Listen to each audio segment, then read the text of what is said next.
On today's Locked On Jayhawks, going to be joined by Nick Schwerdt. Coming back on the show here, we're going to be talking some KU basketball, little KU K-State, and another whose stat line is it anyway, all on today's show.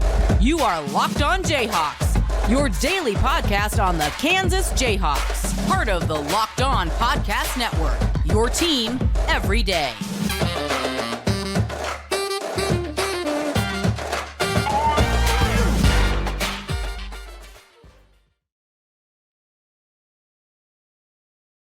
I'm Derek Johnson. You can hear me as well, Rock Chalk Sports Talk, Monday through Friday, 3 to 6 on KLWN Lawrence. With Nick Schwerdt, you can hear him on Cody and Gold in the, morning to afternoon, 10 to 2 on 610 in Kansas City, and also the Wave in the Wheat podcast.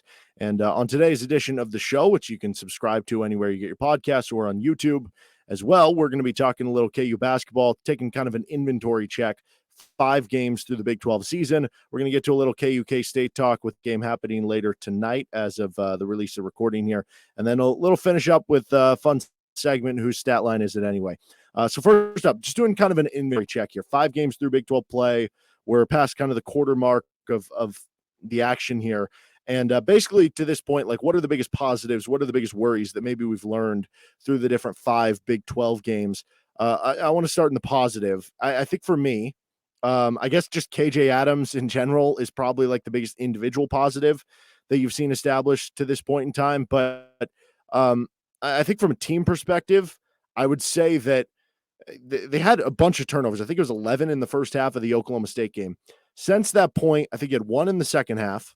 You had, I want to say 12 or 13 against Tech, 12 or 13 against West Virginia. Same number, Iowa State. Like, you've done a good job taking care of the ball against a bunch of defenses that do a good job of forcing turnovers. So for you, what sticks out as far as just kind of an inventory check as maybe the biggest positive through the first 5 Big 12 games?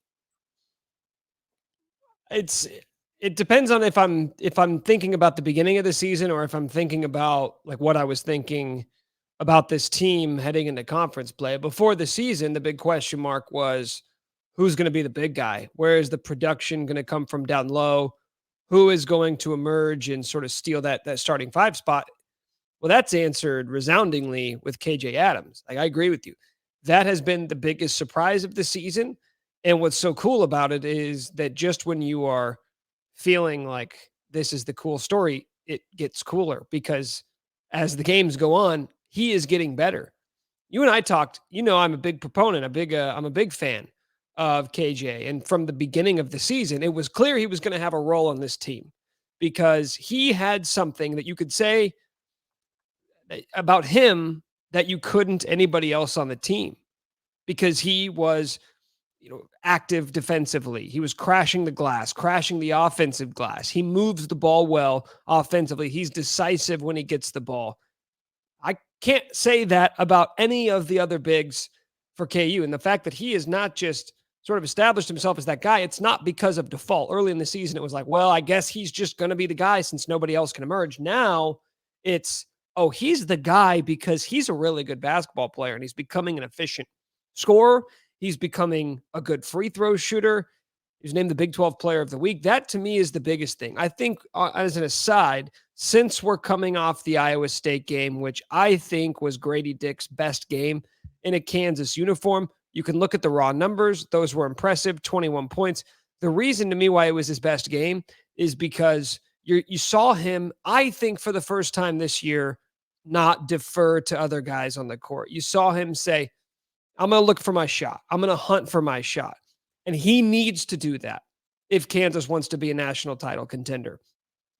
I know he's a freshman, and there's a learning curve that comes with that, and you're playing with a bunch of upperclassmen, guys who have experience. But Grady is the 1B to Jalen's 1A, and you can't have your second scoring option on a team that really only has 4 scoring options deferring to other guys because he feels like that's his place as a freshman. Grady sort of understanding what this team needs, and this team needs him to be an alpha scorer, I think is a huge, huge step for Kansas. Now the question becomes, is that just a one-off? Is he just going to revert back to the next game all of a sudden taking 4 or 5 shots and waiting to get open? Or can he continue to sort of push that mindset of I'm going to attack, I'm going to look for my shot, because as good as this offense has been, as efficient as they've been, he needs to continue doing that. Yeah, I think those are totally fair. If we move over to the negative stuff, it's funny. I was putting together this list and I ended up with more negatives than positives, which I think that just speaks to sometimes we overdo it with KU basketball. And it's like, oh, well, they're just living on these margins. But realistically, it has been more positive than negative to this point in time. And they're probably ahead of where they were last season. Doesn't mean they'll finish ahead of where they did last year, the same. But to this point in time, they probably are ahead. But the biggest negatives for me, it's one, the no bench, although I don't know how much that really matters because a lot of teams play a short rotation in March. I think the two big ones that jump off the page to me, lack of 2-point shooting. So they are 9th in the Big 12 right now, shooting under 46% on 2-point shots. Jalen Wilson, Grady Dick, DeJuan Harris, Kevin McCullar, they are all shooting below 38% on 2-point shots in Big 12 play. Maybe that's something that just like the Oklahoma game where they missed a billion layups was the reason why. Maybe not. I don't know. But the other part of this is, and I'm curious your take on this part of it, like they've needed all these comeback wins. You look at down 15 at half against Oklahoma State. You look at being down 10 with 5 minutes left against Oklahoma. You look at some of the late game heroics you might have needed against Iowa State, or late game heroics that you have needed in a lot of these games. Does that worry you at all? Is that stuff that is not sustainable for you, or is it just different because of how good the Big 12 is and you almost expect every game to where the difference probably for a lot of these teams is just going to be how much you execute or don't execute down the stretch? Derek, did you watch the Vikings game against the Giants on Sunday? Yes. And you know that the Vikings had a negative point differential in the regular season. You know that they won, I think it was 13 games by one score or less. And everybody kind of wondered, like, is this just who they are? Is this a part of their identity? Can they just do this? No, you can't do that all season long. You need to find ways to put teams away. Now, yes, the Big 12 is the best conference in basketball, but there need to be a few games where maybe you kind of distance yourself from the competition. So no, it's not sustainable, but if you want to look at it glass half full, I would rather have the ability to close out those games than not have it. So it's nice that you have that tool in your bag. You'd prefer not to have to use it every single night out. We do this every year. The Big 12 is a gauntlet. Oh, nobody's as battle tested in Kansas. All of that can be true. But if you're a national championship contender and you're in a conference that I don't believe has another, I don't think there's another Final Four team in the Big 12. I think they might have 10 teams that could be amongst the top 50 in the country, but I don't think there's anybody besides Kansas. We'll see about Texas, and who knows, maybe Baylor goes on a late season run. But I don't think anybody quite has the talent to compete for a Final Four the way that Kansas does. So you need to find ways to sort of put teams away. To the 2-point shooting that you brought up, oddly enough, I think that that's going to be rectified by opening things up from deep, because this isn't a team that takes very many threes.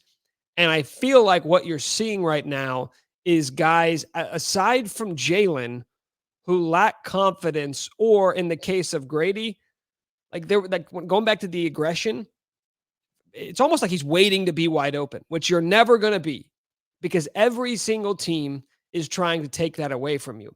So if you're never going to get those open looks from the perimeter, what we saw in 2018, and guys like Devontae and Malik have talked about it since then, is Bill Self told him before the season, I want you guys taking 1,000 shots from 30 feet every day, because he knew that teams were going to try and take that away. So what do? Take 2 steps back, take 3 steps back, because the second they start guarding you out there, it's going to open up everything inside. And until Kansas does that, because McCullar's never going to be a great shooter. Harris, while he can have his spots, he's not a great shooter. Jalen is who he is. He's improved, but he's not a knockdown shooter.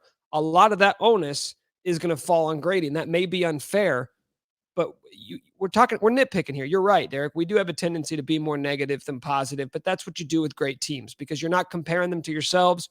You're not comparing them to other Big 12 teams. You're comparing them to national championship contenders, and the margins are razor thin.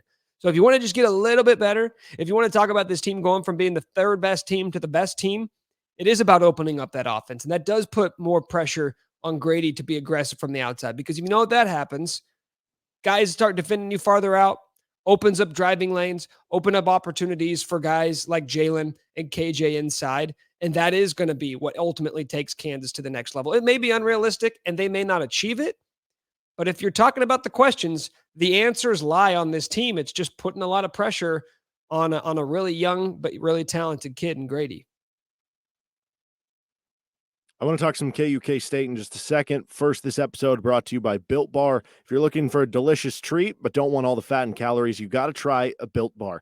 They're so delicious, and you won't think they're good for you because they're made with 100% real chocolate, but and they come in unbelievable flavors: churro, peanut butter, brownie, and coconut almond.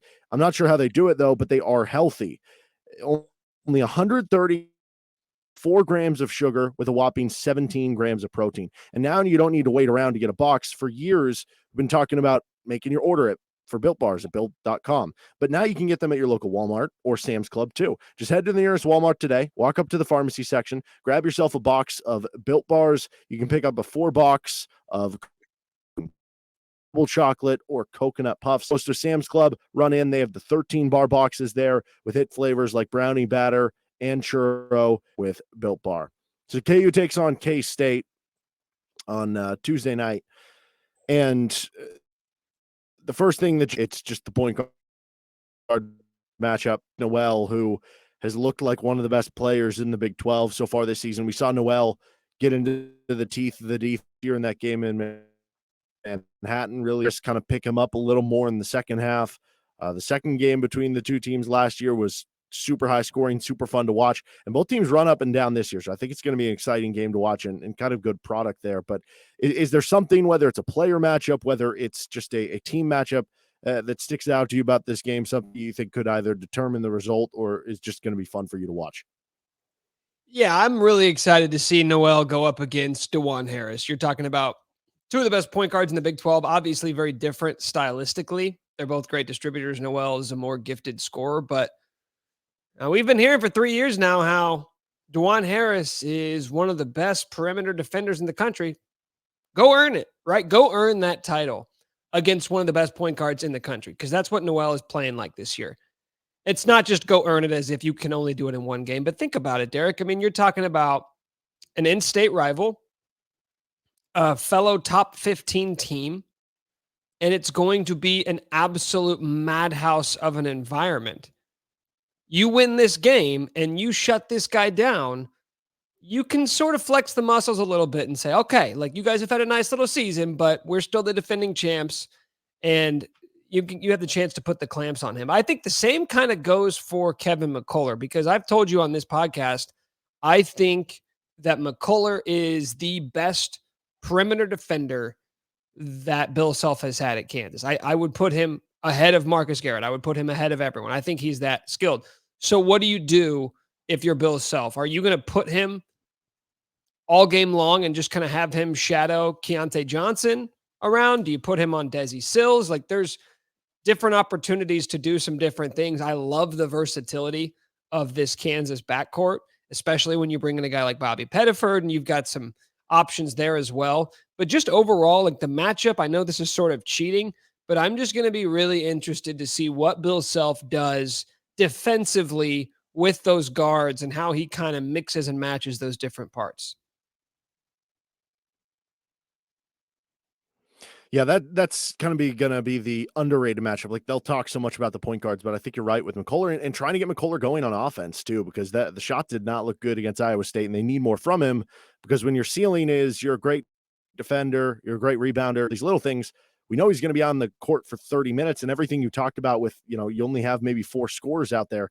I think he kind of has to score it a little bit. Well, one thing I like to do with big games like this, because I think it helps when you get to the next day and the result of the game happened, not to overreact or maybe underreact to what you did, is think back to what reaction could be before it happened. So if I asked you this, what do you think the reaction will, if Kansas, versus what will the reaction be, do you think, if they lose?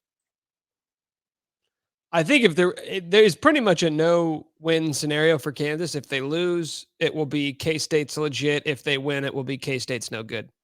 That's it. I mean, you're the defending national champs. You have run this conference for 2 decades, and you're a top 5 team in the country. You beat your in-state rival, who was a bottom feeder last year and who just got trounced by TCU. It's more of the same. We've seen the story a million times. Every year, it's a different team in the Big 12, right? Yeah, Baylor's been a mainstay as of late. West Virginia's sort of up there a lot. But for the most part, Texas Tech's been good recently. A K-State, an Iowa State, a TCU. It's like every year they sort of take their turn. It's like, hey, we're ranked this year. Watch out for us. We're on a tear. And then you go through the rigors of a Big 12 season and you come out on the other side and they're like, okay, well, they're a 5 seed. They're a 6 seed in the NCAA tournament. They had a few upsets, but they also lost some games they shouldn't have. And then they went up against the big dogs of the Big 12. And you sort of saw where the dividing line is in the conference. So that's all you have the chance to do. You have the chance to show that there is a dividing line between Kansas and everybody else.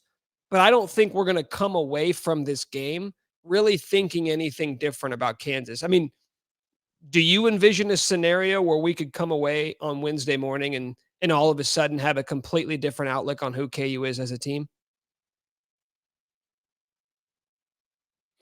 No, I don't. I do think there's more like upside than downside to this week in general, to where if KU beats K-State on Saturday in Allen Fieldhouse, that they're basically going to be saying, yep, Big 12's theirs.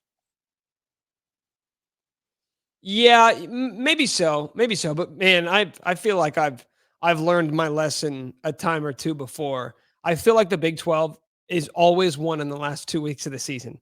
Like no matter unless KU's in the lead, and they usually won't blow it. But like if it's Baylor or West Virginia or Texas Tech, they've got like a 2-game lead with 6 to play. Feels like every single time that happens, they blow it and KU comes back and wins it. So, I mean, I guess, yeah, if you just want to talk about, if you want to put storylines aside and just talk about realistically, what does it do for the Big 12 race, it'll be fairly pivotal. But I think for Kansas's sake, you've got such a tough schedule still remaining. I mean, you're only 5 games in. You still have to play Texas twice. You still have to play Baylor twice. I believe those are the 2 of the 3 best teams aside from Kansas in the Big 12. I still think from a talent perspective, Baylor and Texas are ahead of K-State. They're ahead of TCU. They're ahead of Iowa State. So knowing you've got the 4 toughest games in your schedule still remaining, I just think it's too early to really get into standings talk. But being able to knock off K-State, that would obviously push them down a peg and maybe perhaps eliminate one more team from the conversation. Finish things up here with whose stat line is it anyway with Locked On Jayhawks. So do you remember how to play this game? You haven't been on the show for a few weeks, out of town. Do you remember the rules of the game? Oh, are you talking about the game that I have never gotten a question incorrectly? No, Derek, no. Why don't you refresh my memory on the game that probably should be renamed after me? Call it the Nick Schwerdt Guess That Stat Line, because that's how much I have absolutely annihilated this game. Yeah, so basically going to give Nick a stat line. It could be of an individual game. It could be of a period of time. It could be an overall thing, whatever, any stat line. And he's going to guess who it is. They're all KU related. He has not missed yet. I don't know what the record is, but I know you haven't missed. It's a lot to a little, like basically. So first up, we have Big 12 play. Yeah, 15.8 points per game, 74% on free throws, 10 field goal attempts per game. Who would that be? Why don't you hit me with that one more time? 15 points per game. We got the graphic on the screen. Yeah. 15.8 points per game. This is in Big 12 play. So just the 5 Big 12 games, 74% on free throws, 10 field goal attempts per game. Jalen's scoring has been down the last 2 games, but I still think he's higher than that. Oh, it's KJ. It's KJ Adams, Big 12 Player of the Week, baby. Because I'll tell you KJ Adams. I'll tell you what. I actually looked this up last week. I haven't checked after the last 2 games, but I just remember early in the season when he was shooting like 40% from the free throw line, and I was watching the game with someone, and they said he's worse than Doak. And since then, I was looking it up and I was like, since then he's shooting like 70+% from the free throw line. So, and I think Fran even mentioned it on one of the broadcasts last week. So that was actually the giveaway for me. Yeah, I swear every game he like adds one more thing to his game. I feel like by the end of the season he's going to be like an All-American or something. Okay, this one is just against Iowa State. He had 8 points, 3 for 3 from 2-point range, so didn't miss a 2, and he had 5 rebounds.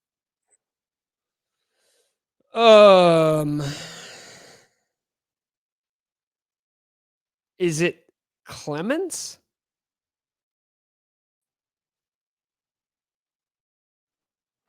That is not Zach. This is your first miss of the year.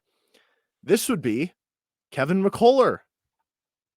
Yeah, I don't know why I thought that. I saw Clemens score 1 bucket, and then that was stupid. That was bad. That one's on me. That one's on me. That's like but see, that's a stub your toe game. But I think what it shows is for Kevin, like he still just is impacting the game in other ways. It's just, it all comes down to the jump shot. I think both for like his individual career, he want to be an NBA draft pick. You got to hit threes, and he went 0 for 5. He had some bad misses. He hits the one off the side of the backboard. It's not that you have to miss all of them or make all of them, but when you're wide open in the corner, you got to make a couple of them, and that's, I think what this team needs. I think that's what he needs individually, because he is doing still everything else well. Yeah, I mean, but I don't know if that's ever going to be him. I know that there was sort of talk before he got to Kansas, like, oh, well, he's a better shooter than he showed at Texas Tech. And I'm thinking to myself, really? Because he was there for 3 years. He had plenty of time to show that he was a better shooter. And that's fine. I love his game. That's just not who he is. And I think we kind of fall into this trap where you think, like, you project and you say, well, if only, like, he's got a decent shot, and if only he added that, then he would be an incredible. It's just not who he is, but that's okay. Not everybody needs to be a 38% 3-point shooter.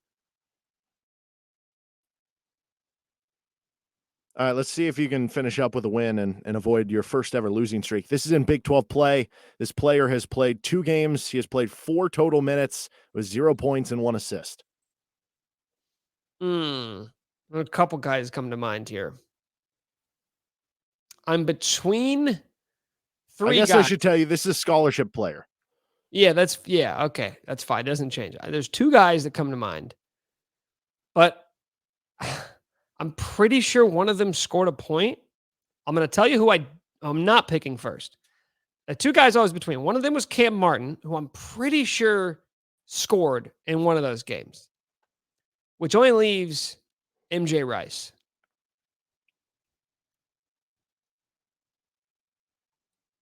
MJ Rice is the correct answer. Back on track. Nice little rebound performance. Yeah. The other one you could have guessed would have been Ernest Uday, and that one would have been close, but I think the assist might have given that one away. But both those guys have kind of disappeared. With Uday, I kind of view it as like he's just not playing. The other centers are ahead of him. With Rice, has Uday played behind? No, I don't think he has, but like with him. No, I don't think he has. I know he hasn't played the last 3 games for sure. So I think that would be the one. But with like MJ Rice, that was our prediction before the season started of if there's going to be a player that ends doghouse. Do you think he is in the doghouse? I mean, I don't know if it's the doghouse. The doghouse would imply you're being punished. We like you, but you're being punished. And so you need to shape up and then we'll start playing you more. I just don't think he fits. I don't think he's doing anything right. Like I don't foresee a future in a month from now where he's playing a significant role on this team, unless he completely rethinks like how he wants to play. I'm not willing to I'm not saying that I'm going to write him off and say he's not ever going to do anything at Kansas, but also kind of feels like it's heading in that direction. Kind of feels like it's heading towards a see you guys later in the offseason. So-and-so, we wish him the best, enters the transfer portal, and it's sort of a blip on the radar. And we're like, hey, remember that one guy who played for KU that one year but never played at all? Again, it's a little too early to go there, but I mean, he hasn't even shown a glimpse of earning the coach's trust at this point. Yep. All right, that's going to do it for this show. Nick getting back with a victory, and whose stat line is it anyway? You got anything coming up? Anything you want to plug? Yeah, I guess I'll go ahead and plug it right here. I'm going to be talking to KU Athletic Director Travis Goff coming up this week on Waving the Wheat, and that podcast episode will be available wherever you listen to your podcasts on Thursday morning. So check it out.